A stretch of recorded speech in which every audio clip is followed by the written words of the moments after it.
नमस्कार दोस्तों, आज कहानी की अगली कड़ी में हम मुंशी प्रेमचंद जी द्वारा लिखित कहानी नया विवाह को सुनते हैं। लेकिन उससे पहले आप सभी लोग से एक विनम्र अनुरोध है कि अगर चैनल पर नए हैं तो चैनल को सब्सक्राइब जरूर कीजिएगा। तो चलिए कहानी शुरू करते हैं। नया विवाह। हमारी देह पुरानी है, लेकिन इसमें सदैव नया रक्त दौड़ता रहता है। नए रक्त के प्रवाह पर ही हमारे जीवन का आधार है। पृथ्वी की इस चिरंतन व्यवस्था में यह नयापन उसके एक एक अणु में, एक एक कण में, तार में बसे हुए स्वरों की भांति गूंजता रहता है। और यह 100 साल की बुढ़िया आज भी नई नवेली दुल्हन बनी हुई है। जब से लाला डंगामल ने नया विवाह किया है, उनका यौवन नए सिरे से जाग उठा है। जब पहली स्त्री जीवित थी तब वे घर में बहुत कम रहते थे। प्रातः से 10-11 बजे तक तो पूजा पाठ ही करते रहते थे, फिर भोजन करके दुकान चले जाते। वहाँ से 1 बजे रात को लौटते और थके मांदे सो जाते। यदि लीला कभी कहती जरा और सवेरे आ जाया करो तो बिगड़ जाते और कहते तुम्हारे लिए क्या दुकान छोड़ दूं या रोजगार बंद कर दूं। यह वह जमाना नहीं है कि एक लोटा चढ़ाकर लक्ष्मी प्रसन्न कर ली जाए। आज उनकी चौखट पर माथा रगड़ना पड़ता है, तब भी उनका मुंह सीधा नहीं होता। लीला बेचारी चुप हो जाती। अभी 6 महीने की बात है। लीला को ज्वर चढ़ा हुआ था। लाला जी दुकान जाने लगे। तब उसने डरते डरते कहा, देखो जी, मेरा जी अच्छा नहीं है, जरा सवेरे आ जाना। डंगामल ने पगड़ी उतारकर खूंटी पर लटका दी और बोले, अगर मेरे बैठे रहने से तुम्हारा जी अच्छा हो जाए तो मैं दुकान नहीं जाऊंगा। लीला हताश होकर बोली, मैं दुकान जाने को तो मना नहीं करती, केवल जरा सवेरे आने को कहती हूँ। तो क्या दुकान पर बैठा मौज क्या करती हूँ? लीला इसका क्या जवाब देती? पति का यह स्नेहहीन व्यवहार उसके लिए कोई नई बात न थी। इधर कई साल से उसे इसका कठोर अनुभव हो रहा था। उसकी इस घर में कद्र नहीं है। वह अक्सर इस समस्या पर विचार भी किया करती, पर वह अपना कोई अपराध न पाती। वह पति की सेवा अब पहले से कहीं ज़्यादा करती। उनके कार्यभार को हल्का करने की बराबर चेष्टा भी करती रहती, बराबर प्रसन्न चित्त रहती। कभी उनकी इच्छा के विरुद्ध कोई भी काम नहीं करती। अगर उसकी जवानी ढल चुकी थी तो उसमें इसका क्या अपराध था? किसकी जवानी सदैव स्थिर रहती है? अगर अब उसका स्वास्थ्य उतना अच्छा न था तो इसमें उसका क्या दोष? उसे बेकसूर क्यों दंड दिया जाता है? उचित तो यह था कि 25 साल का साहचर्य अब एक गहरी मानसिक और आत्मिक अनुरूपता का रूप धारण कर लेता, जो दोष को भी गुण बना लेता है, जो पके फल की तरह ज़्यादा रसीला, ज़्यादा मीठा, ज़्यादा सुंदर हो जाता है। लेकिन लाला जी का वणिक हृदय हर एक पदार्थ को वाणिज्य की तराजू से तौलता था। बूढ़ी गाय जब दूध न दे सकती है न बच्चे, तब उसके लिए गौशाला ही सबसे अच्छी जगह है। उनके विचार में लीला के लिए इतना ही काफ़ी था कि घर की मालकिन बनी रहे, आराम से खाए पिए और पड़ी रहे। उसे अख्तियार है चाहे जितने जेवर बनवाए, चाहे जितने स्नान व पूजा करे, केवल उनसे दूर रहे। बस इतना ही वो चाहते थे। मानव प्रकृति की जटिलता का एक रहस्य यह था कि डंगामल जिस आनंद से लीला को वंचित रखना चाहते थे, जिसकी उसके लिए कोई ज़रूरत ही न समझते थे, खुद उसी के लिए सदैव प्रयत्न करते रहते थे। लीला 40 वर्ष की होकर बूढ़ी समझ ली गई थी, किंतु वे 43 के होकर भी अभी जवान ही थे, जवानी के उन्माद और उल्लास से भरे हुए। लीला से अब उन्हें एक तरह की अरुचि होती थी और वह दुखिया जब अपनी त्रुटियों का अनुभव करके प्रकृति के निर्दय आघातों से बचने के लिए रंग व रोगन की आड़ लेती, तब लाला जी उसके बूढ़े नखरों से और भी घृणा करने लगते। वे कहते, वाह रे तृष्णा, 7 लड़कों की माँ हो गई, बाल खिचड़ी हो गए, चेहरा धुले हुए फला नैन की तरह सिकुड़ गया, मगर आपको अभी महावर, सिंदूर, मेहंदी और उबटन की हवस बाकी है। औरतों का स्वभाव भी कितना विचित्र है, न जाने क्यों बनाव श्रृंगार पर इतना जान देती हैं। पूछो अब तुम्हें और क्या चाहिए? क्यों नहीं मन को समझा लेती कि जवानी विदा हो गई और इन उपादानों से वह वापस नहीं बुलाई जा सकती। लेकिन वे खुद जवानी का स्वप्न देखते रहते थे। उनकी जवानी की तृष्णा भी शांत न हुई थी। जाड़ों में रसों और पाकों का सेवन करते रहते थे। हफ्ते में 2 बार खिजाब लगाते और एक डॉक्टर से मंकिंग लैंड के विषय में पत्र व्यवहार कर रहे थे। लीला ने उन्हें असमंजस में देखकर कातर स्वर में पूछा, कुछ बतला सकते हो, कै बजे आओगे? लाला जी ने शांत भाव से पूछा, तुम्हारा जी आज कैसा है? लीला क्या जवाब दे? अगर कहती है कि बहुत खराब तो शायद वे महाशय वहीं बैठ जाएं और उसे जलीकट्टी सुनाकर अपने दिल का बुखार निकालें। अगर कहती है कि अच्छी हूँ तो शायद निश्चिंत होकर 2 बजे तक कहीं खबर लें। इस दुविधा में डरते डरते बोली, अब तक तो हल्की थी लेकिन अब कुछ भारी हो रही है। तुम जाओ दुकान पर, लोग तुम्हारी राह देखते होंगे। हाँ, ईश्वर के लिए 1-2 न बजा देना। लड़के सो जाते हैं, मुझे जरा भी अच्छा नहीं लगता, जी घबराता है। सेठ जी ने अपने स्वर में स्नेह की चाशनी देकर कहा, 12 बजे तक आ जाऊंगा। लीला का मुख धूमिल हो गया। उसने कहा, 10 बजे तक नहीं आ सकते? 11:30 से पहले किसी तरह नहीं। 10:30, अच्छा 11 बजे। लाला वादा करके चले गए। लेकिन 10 बजे रात को एक मित्र ने मुजरा सुनने के लिए बुलावा भेजा। इस निमंत्रण को कैसे इनकार कर देते? जब एक आदमी आपको खातिर से बुलाता है तब यह कहाँ की भलमनसाहत है कि आप उसका निमंत्रण अस्वीकार कर दें। लाला जी मुजरा सुनने चले गए। 2 बजे लौटे। चुपके से आकर नौकर को जगाया और कमरे में आकर लेटे रहे। लीला उनकी राह देखती प्रतिक्षण विकल वेदना का अनुभव करते हुए न जाने कब सो गई थी। अंत को इस बीमारी ने अभागिनी लीला की जान ही लेकर छोड़ी। लाला जी को उसके मरने का बड़ा दुख हुआ। मित्रों ने संवेदना के तार भेजे। एक दैनिक पत्र ने शोक प्रकट करते हुए लीला के मानसिक और धार्मिक सद्गुणों को खूब बढ़ाकर वर्णन किया। लाला जी ने सभी मित्रों को हार्दिक धन्यवाद दिया और लीला के नाम से बालिका विद्यालय में 5 वजीफे प्रदान किए तथा मृतक भोज तो जितने समारोह से किया गया वह नगर के इतिहास में बहुत दिनों तक याद रहेगा। लेकिन 1 महीना भी न गुजरने पाया था कि लाला जी के मित्रों ने चारा डालना शुरू कर दिया और उसका यह असर हुआ कि 6 महीने की विधुरता के तप के बाद उन्होंने दूसरा विवाह कर लिया। आखिर बेचारे क्या करते? जीवन में एक सहचरी की आवश्यकता तो थी ही और इस उम्र में तो एक तरह से वह अनिवार्य भी हो गई थी। जब से नई पत्नी आई लाला जी के जीवन में आश्चर्यजनक परिवर्तन हो गया। दुकान से अब उतना प्रेम नहीं था। लगातार हफ्तों न जाने में भी उनके कारोबार में कोई हर्ज नहीं होता था। जीवन के उपभोग की जो शक्ति दिन पर दिन क्षीण होती जाती, अब वह छींटे पाकर सजीव हो गई थी। सूखा पेड़ हरा हो गया था। उसमें नई नई कोपलें फूटने लगी थी। मोटर नई आ गई थी। कमरे नए फर्नीचर से सजा दिए गए थे। नौकरों की भी संख्या बढ़ गई थी। रेडियो आ पहुंचा था और प्रतिदिन नए नए उपहार आते रहते थे। लाला जी की बूढ़ी जवानी जवानों की जवानी से भी अधिक प्रखर हो गई थी। उसी तरह जैसे बिजली का प्रकाश चंद्रमा के प्रकाश से ज़्यादा स्वच्छ और मनोरंजक होता है।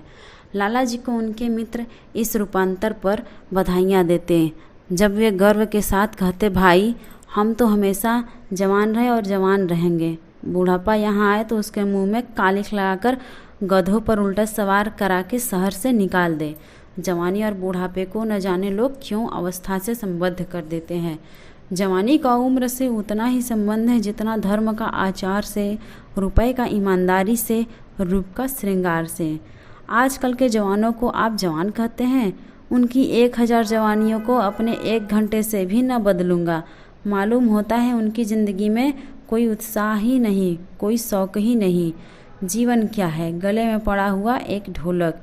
यही शब्द घटा बढ़ाकर वे आशा के हृदय पटल पर अंकित करते रहे। उससे बराबर सिनेमा, थिएटर और दरिया की सैर के लिए आग्रह करते रहते थे। लेकिन आशा को न जाने क्यों इन बातों में जरा सी भी रुचि न थी। वह जाती तो थी मगर बहुत टाल टूल करने के बाद एक दिन लाला जी ने आकर कहा, चलो बजरे पर दरिया की सैर करें। आपको यहाँ बता दें कि आशा लाला जी की दूसरी पत्नी है। वर्षा के दिन थे, दरिया चढ़ा हुआ था। मेघमालाएं अंतर्राष्ट्रीय सेनाओं की भांति रंग बिरंगी वर्दियां पहने आकाश में कवायद कर रही थी। सड़क पर लोग मलार और 12 मासा गाते चलते थे। बागों में झूले पड़ गए थे। आशा ने बेदिली से कहा, मेरा जी तो नहीं चाहता। लाला जी ने मृदु प्रेरणा के साथ कहा, तुम्हारा मन कैसा है जो आमोद प्रमोद की ओर आकर्षित नहीं होता? चलो जरा दरिया की सैर देखो। सच कहता हूँ बजरे पर बड़ी बहार रहेगी। आशा बोली, आप जाएं, मुझे और कई काम करने हैं। लाला जी बोले, काम करने को आदमी है, तुम क्यों काम करोगी? आशा बोली, महाराज अच्छे सालन नहीं पकाते हैं, आप खाना बैठेंगे तो यूं ही उठ जाएंगे। आशा अपने अवकाश का बड़ा भाग लाला जी के लिए तरह तरह का भोजन पकाने में ही लगाती थी। उसने किसी से सुन रखा था कि एक विशेष अवस्था के बाद पुरुष के जीवन का सबसे बड़ा सुख रसना का स्वाद ही रह जाता है। लाला जी की आत्मा खिल उठी। उन्होंने सोचा कि आशा को उनसे कितना प्रेम है कि वह दरिया की सैर को उनकी सेवा के लिए छोड़ रही है।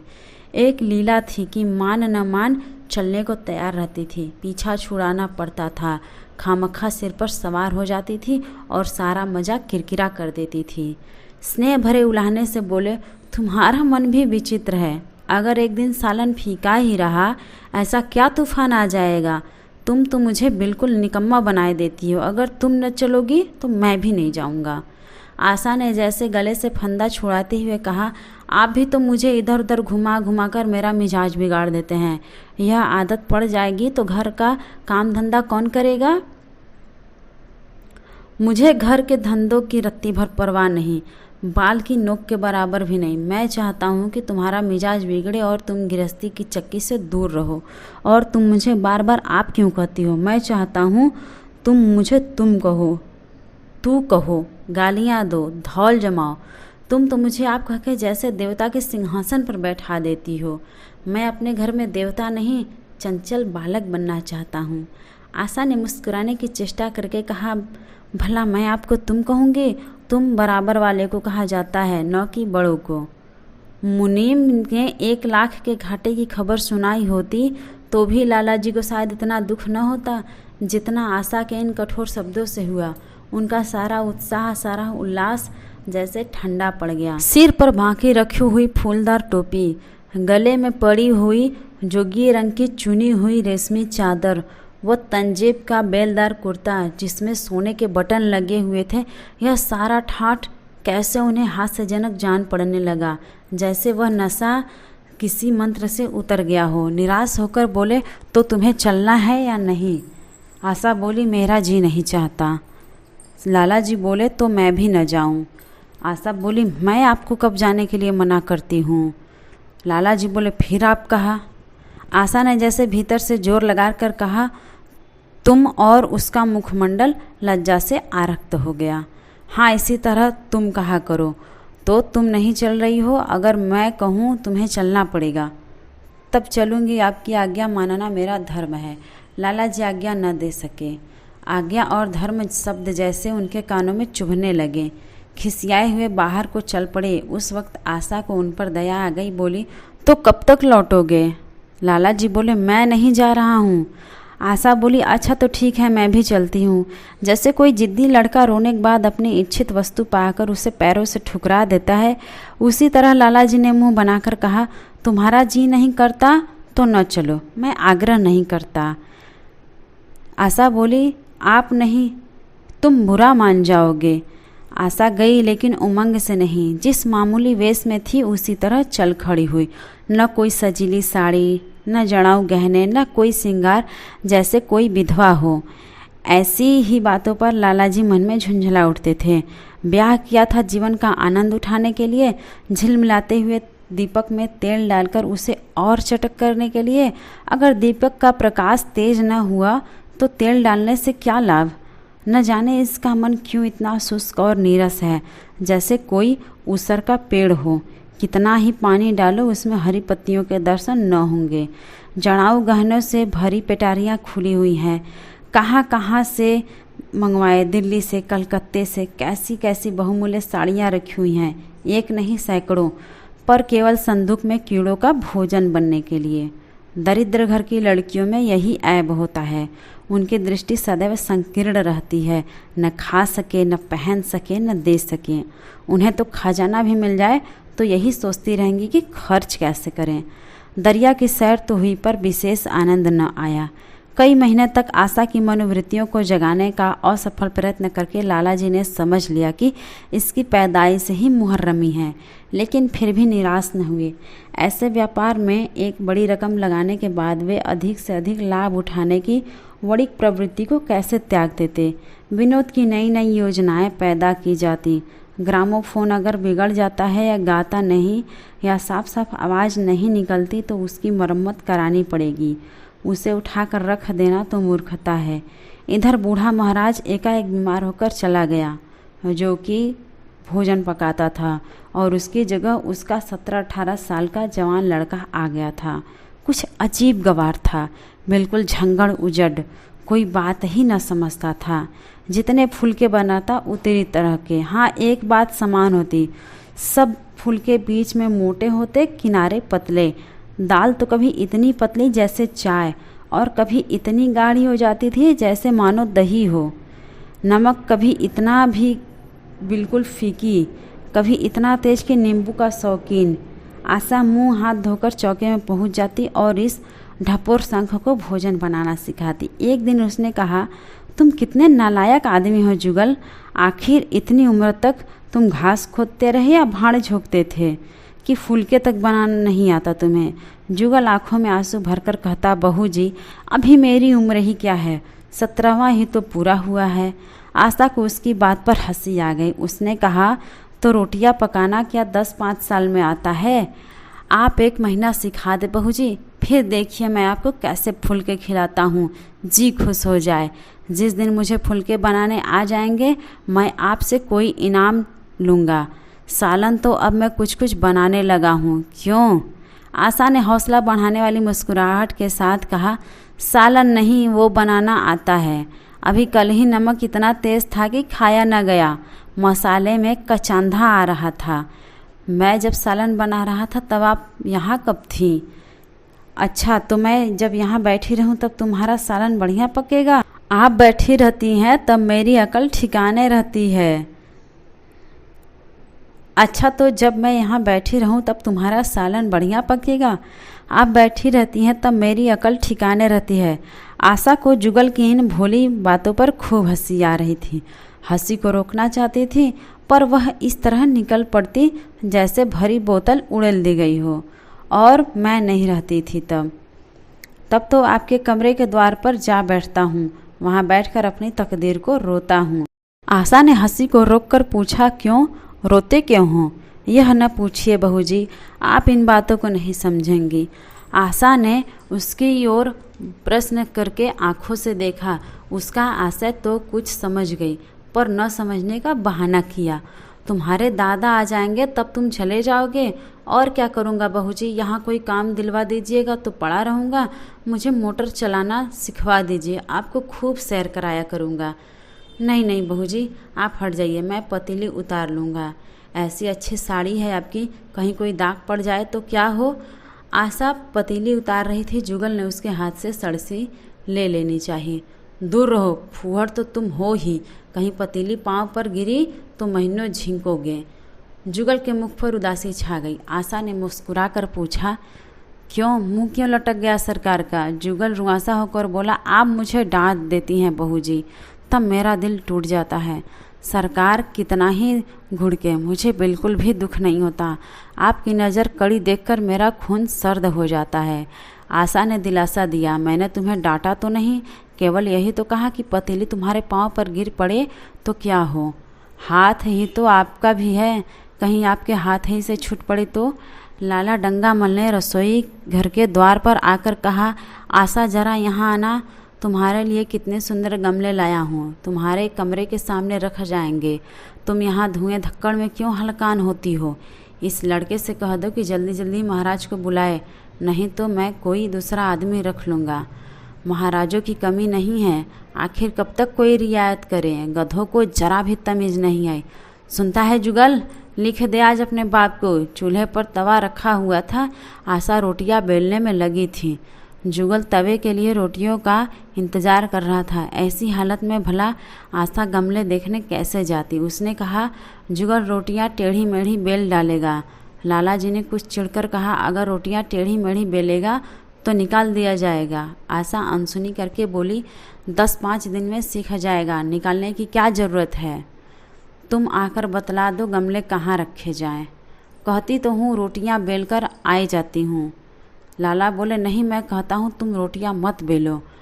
आशा बोली, आप तो खामखा जिद करते रहते हैं। लाला जी सन्नाटे में आ गए। आशा ने कभी इतनी रुखाई से उन्हें जवाब न दिया था, और यह केवल रुखाई न थी, उसमें कटुता भी थी। लज्जित होकर चले गए। उन्हें ऐसा क्रोध आ रहा था कि इन गमलों को तोड़कर फेंक दे और सारे पौधों को चूल्हे में डाल दे। जुगल ने सहमे हुए स्वर में कहा, आप चली जाएं बहू जी, सरकार बिगड़ जाएंगे। बको मत, जल्दी जल्दी फुलके सेको, नहीं तो निकाल दिए जाओगे। और आज मुझसे रुपए लेकर अपने लिए कपड़े बनवा लो। भिखमंगो किसी सूरत बनाए घूमते हो, और बाल इतने क्यों बढ़ा रखे हो? तुम्हें नाई भी नहीं जुड़ता? जुगल ने दूर की बात सोची, बोला, कपड़े बनवा लूँ तो दादा को हिसाब क्या दूंगा? अरे पागल, मैं हिसाब देने नहीं कहती, मुझसे ले जाना। जुगल काहिलापन की हंसी हंसा। आप बनवाएंगे तो अच्छे कपड़े लूँगा, खद्दर के मलमल का कुर्ता, खद्दर की धोती, रेशमी चादर, अच्छा सा चप्पल। आशा ने मीठी मुस्कान से कहा, और अगर अपने दाम से बनवाने पड़े तो? तब जुगल ने कहा, कपड़े ही क्यों बनवाऊंगा। आशा बोली, बड़े चालाक हो तुम। जुगल ने अपनी बुद्धिमत्ता का प्रदर्शन किया। आदमी अपने घर में सूखी रोटियां खाकर सो जाता है, लेकिन दावत में तो अच्छे अच्छे पकवान ही खाता है। वहाँ भी यदि रूखी रोटियां मिले तो वह दावत में जाए ही नहीं। यह सब मैं नहीं जानती। एक गाढ़े का कुर्ता बनवा लो और एक टोपी ले लो। हजामत के लिए 2 आने पैसे ऊपर से ले लो। जुगल ने मान करके कहा, रहने दीजिए, मैं नहीं लेता। अच्छे कपड़े पहनकर निकलूँगा तब तो आपकी याद आवेगी। सड़ियल कपड़े पहनकर तो और जी जलेगा। तुम स्वार्थी हो, मुफ्त के कपड़े लोगे और साथ ही बढ़िया भी। जब यहाँ से जाने लगूँ तब आप मुझे अपना एक चित्र दीजिएगा। आशा बोली, मेरा चित्र लेकर क्या करोगे? जुगल बोला, अपनी कोठरी में लगाऊंगा और नित्य देखा करूँगा, बस। वही साड़ी पहनकर खिंचवाना जो कल पहनी थी, और वही मोतियों की माला भी हो। मुझे नंगी नंगी सूरत अच्छी नहीं लगती। आपके पास तो बहुत गहने होंगे, आप पहनती क्यों नहीं हैं? आशा बोली, तो तुम्हें गहने अच्छे लगते हैं। जुगल बोला, बहुत। लाला जी ने फिर आकर जलते हुए मन से कहा, अभी तक तुम्हारी रोटियां नहीं पकी जुगल। अगर कल से तूने अपने आप रोटियां नहीं पकाई तो मैं तुझे निकाल दूंगा। आशा ने तुरंत हाथ मुंह धोया और बड़े प्रसन्न मन से लाला जी के पास गमले देखने गई। इस समय उसकी छवि में प्रफुल्लता की रौनक थी, बातों में भी जैसे शक्कर घुली हुई थी। लाला जी का सारा खिसियानापन मिट गया था। उसने गमलों को मुग्धा आंखों से देखा। उसने कहा, मैं इनसे कोई गमला न जाने दूंगी, सब मेरे कमरे के सामने रखवाना। सब कितने सुंदर पौधे हैं, वाह, इनके हिंदी नाम भी मुझे बतला देना। लाला जी ने छेड़ा, सब गमले क्या करोगी? 10-5 पसंद कर लो, शेष में बाहर रखवा दूंगा। आशा बोली, जी नहीं, मैं एक भी न छोड़ूंगी, सब यहीं रखे जाएंगे। लाला जी बोले, बड़ी लालचीन हो तुम। आशा बोली, लालचीन ही सही, मैं आपको एक भी न दूंगी। लाला जी बोले, 2-4 तो दे दो, इतनी मेहनत से लाया हूँ। आशा बोली, जी नहीं, इनमें से एक भी नहीं मिलेगा। दूसरे दिन आशा ने अपने को आभूषण से खूब सजाया और फिरोजी साड़ी पहनकर निकली। तब लाला जी की आंखों में ज्योति आ गई। समझे अवश्य ही अब उनके प्रेम का जादू कुछ कुछ चल रहा है, नहीं तो उनके बार बार आग्रह करने पर भी, वह बार बार याचना करने पर भी उसने कोई आभूषण न पहना था। कभी कभी मोतियों का हार गले में डाल लेती थी, वह भी ऊपरी मन से। आज वह आभूषणों से अलंकृत होकर फूली नहीं समाती, इतराई जाती है, मानो कहती हो, देखो मैं कितनी सुंदर हूँ। पहले जो बंद कली थी वह आज खिल गई थी। लाला जी पर घड़ों का नशा चढ़ा हुआ था। वे चाहते थे उनके मित्र और बंधु वर्ग आकर इस सोने की रानी के दर्शनों से अपनी आंखें ठंडी करे, देखे कि वह कितनी सुखी, संतुष्ट और प्रसन्न है। जिन विद्रोहियों ने विवाह के समय तरह तरह की शंकाएं की थी, वे आंखें खोलकर देखे कि डंगा अमल कितना सुखी है। विश्वास और अनुराग अनुभव ने चमत्कार किया। उन्होंने प्रस्ताव किया, चलो कहीं घूम आए। बड़ी मज़ेदार हवा चल रही है। आशा इस वक्त कैसे जा सकती थी? अभी उसे रसोई में जाना था, वहाँ से कहीं 12-1 बजे फुर्सत मिलेगी, फिर घर के दूसरे धंधों पर सिर सवार हो जाएंगे। सैर सपाटे के पीछे क्या घर चौपट कर दें? सेठ जी ने उसका हाथ पकड़ लिया और कहा, नहीं, आज मैं तुम्हें रसोई में नहीं जाने दूंगा। महाराज के लिए कुछ न होगा तो आज उसकी सामत भी आ जाएगी। आशा के मुख पर से वह प्रफुल्लता जाती रही, मन भी उदास हो गया। एक सोफा पर लेटकर बोली, आज न जाने क्यों गलेजे में मीठा मीठा दर्द हो रहा है, ऐसा दर्द कभी न होता था। सेठ जी घबरा उठे, बोले, यह दर्द कब से हो रहा है? आशा बोली, हो तो रहा है रात से ही, लेकिन अभी कुछ कम सा हो गया, अब फिर होने लगा है, रह रहकर जैसे चुभन हो जाती। सेठ जी एक बात सोचकर दिल ही दिल में फूल उठे, अब ये गोलियां रंग ला रही हैं। राज वैद्य जी ने कहा भी था कि जरा सोच समझकर इनका सेवन कीजिएगा, क्यों न हो खानदानी वैद्य हैं। इनके बाप बनारस के महाराज के चिकित्सक थे, पुराने और परीक्षित नुस्खे हैं इनके पास। उन्होंने कहा, तो रात से ही यह दर्द हो रहा है, तुमने मुझसे कहा नहीं? नहीं नहीं, तो वैद्य जी से कोई दवा मंगवाता, मैंने समझा था अपने आप ही अच्छा हो जाएगा, मगर अब बढ़ रहा है। लाला जी बोले, कहाँ दर्द हो रहा है, जरा देखूं, कुछ सूजन तो नहीं है? सेठ जी ने आशा के आंचल की तरफ हाथ बढ़ाया। आशा ने शर्माकर सिर झुका लिया। उसने कहा, यह तुम्हारी शरारत मुझे अच्छी नहीं लगती है, मैं अपनी जान से मरती हूँ, तुम्हें हंसी सूझती है? जाकर कोई दवा ला दो। सेठ जी ने अपना पुंसत्व का यह डिप्लोमा पाकर उससे कहीं ज़्यादा प्रसन्न हुए जितना राय बहादुरी पाकर होते। इस विजय का डंका पीटे बिना उन्हें कैसे चैन आ सकता था? जो लोग उनके विवाह के विषय में द्वेषमय टिप्पणियां कर रहे थे, उन्हें नीचा दिखाने का कितना अवसर हाथ आया है, और इतनी जल्दी।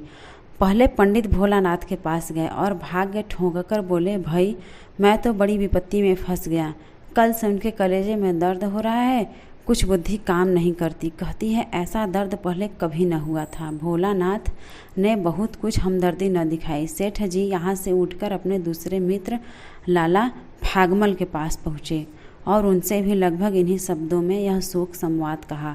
फागमल बड़ा सौदा था, मुस्कुरा कर बोला, मुझे तो आपकी शरारत मालूम होती है। सेठ जी बाछें खिल गई। उन्होंने कहा, मैं अपना दुख सुना रहा हूँ और तुम्हें दिल लगी सूझती है, जरा भी आदमियत नहीं है तुम में। मैं दिल लगी नहीं कर रहा हूँ, इसमें दिल लगी की क्या बात है? वे हैं कमसीन कोमलांगी, आप ठहरे पुराने लठैत दंगल के पहलवान, बस अगर यह बात न निकले तो मुझे मुड़ा लूँ। सेठ की आंखें जगमगा उठी, मन में यौवन की भावना प्रबल हो उठी और उसके साथ ही मुख पर भी यौवन की झलक आ गई, छाती जैसे फूल गई। चलते समय उनके पग कुछ अधिक मजबूती से ज़मीन पर पड़ने लगे और सिर की टोपी भी न जाने कैसे बाकी हो गई, आकृति से बांकपन की सान बरसने लगी। जुगल ने आशा को सिर से पांव तक जगमगाते देखकर कहा, बस बहू जी, आप इसी तरह पहने ओढ़े रहा करें, आज मैं आपको चूल्हे के पास न आने दूंगा। आशा ने नयन बाढ़ चलाकर कहा, क्यों आज यह नया हुक्म क्यों? पहले तो तुमने कभी मना नहीं किया। जुगल बोला, आज की बात दूसरी है। आशा बोली, जरा सुनूं क्या बात है?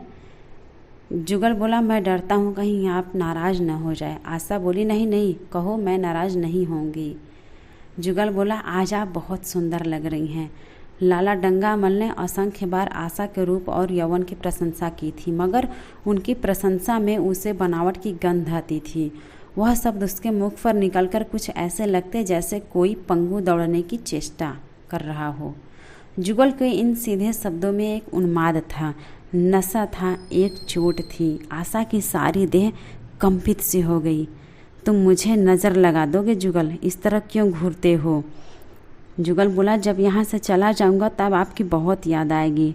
रसोई पकाकर तुम सारे दिन क्या करते हो, दिखाई नहीं देते? जुगल बोला, सरकार रहते हैं इसलिए नहीं आता। फिर अब तो मुझे जवाब मिल रहा है, देखिए भगवान कहाँ ले जाते हैं। आशा की मुख मुद्रा कठोर हो गई। उसने कहा, कौन तुम्हें जवाब देता है? जुगल बोला, सरकार ही तो कहते हैं तुझे निकाल दूंगा। आशा बोली, अपना काम किए जाओ, कोई नहीं निकलेगा, अब तो तुम फुलके भी अच्छे बनाने लगे। जुगल बोला, सरकार हैं बड़े गुस्सेवर, 2-4 दिन में उनका मिजाज ठीक किए देती हूँ, आशा बोली। आपके साथ चलते हैं तो आपके बाप से लगते हैं, जुगल ने कहा।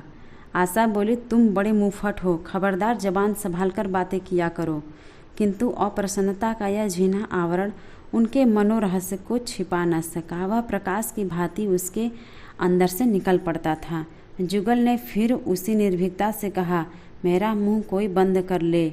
यहाँ यो सभी यही कहते हैं, मेरा ब्याह कोई 50 साल की बुढ़िया से कर दे तो मैं घर छोड़कर भाग जाऊं, या खुद जहर खा लूं, या उसे जहर देकर मार डालूं। फांसी ही तो होगी। आशा उस कृत्रिम क्रोध को कायम न रख सकी। जुगल ने उसकी हृदय वीणा के तारों पर मिजराब की ऐसी चोट मारी थी कि उसके बहुत जब्त करने पर भी मन की व्यथा बाहर निकल आई। उसने कहा, भाग्य भी तो कोई वस्तु है, ऐसा भाग्य जाए भाड़ में। तुम्हारा ब्याह किसी बुढ़िया से ही करूँगी, देख लेना। जुगल बोला, तो मैं भी जहर खा लूँगा, देख लीजिएगा। आशा बोली, क्यों? बुढ़िया तुम्हें जवान स्त्री से ज़्यादा प्यार करेगी, ज़्यादा सेवा करेगी, तुम्हें सीधे रास्ते पर रखेगी। यह सब माँ का काम है। बीवी जिस काम के लिए उसी काम के लिए है। आखिर बीवी किस काम के लिए है? मोटर की आवाज़ आई। न जाने कैसे आशा के सिर का अंचल खिसक कर कंधों पर आ गया। उसने जल्दी से अंचल खींचकर सिर पर कर लिया और यह कहते हुए अपने कमरे की ओर लपकी कि लाला भोजन करके चले जाएं, तब आना। तो आज की मुंशी प्रेमचंद जी की कहानी नया विवाह आपको कैसा लगा, कमेंट करके ज़रूर बताइएगा। हाँ, अगर चैनल पर नए हैं तो चैनल को सब्सक्राइब ज़रूर कीजिएगा और अपने दोस्तों को भी शेयर कीजिएगा।